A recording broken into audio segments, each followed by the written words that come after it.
The Burning of Lagos, January 1851. Before we dive in, if you're into this kind of content, don't forget to hit that like button and subscribe so you can keep up with all our videos. First, they wanted to put an end to the slave trade that the Portuguese had been running for years. Second, they aimed to assert their dominance over the area and take control for themselves. After that, the British took over Lagos and turned it into a British colony. They also enslaved many of the locals. The city was rebuilt, but it would never be the same.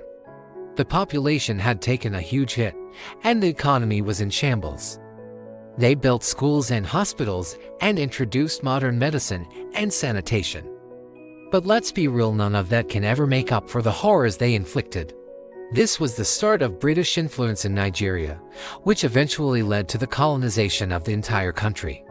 It serves as a way to remember the struggles the country has faced and to honor those who fought for independence.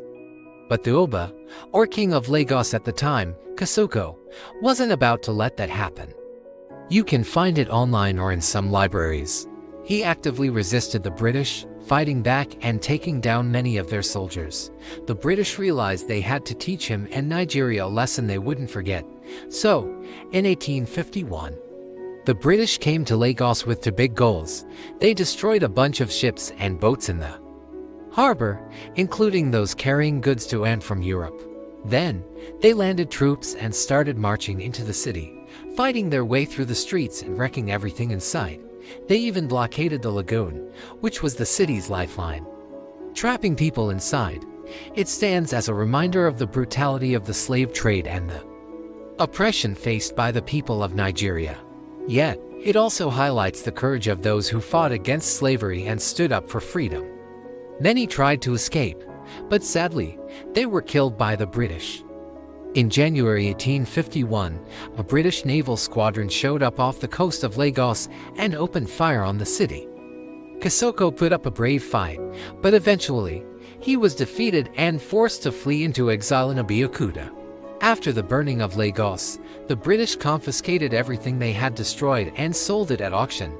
The legacy of the burning of Lagos is a heartbreaking one. Despite the pain and suffering caused by the British, they did bring some positive changes to Nigeria.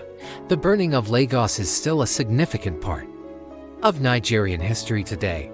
If you're curious to learn more about the burning of Lagos, I recommend checking out a book called *The Royal Niger Company* by N.C. Ironside. Thanks for watching.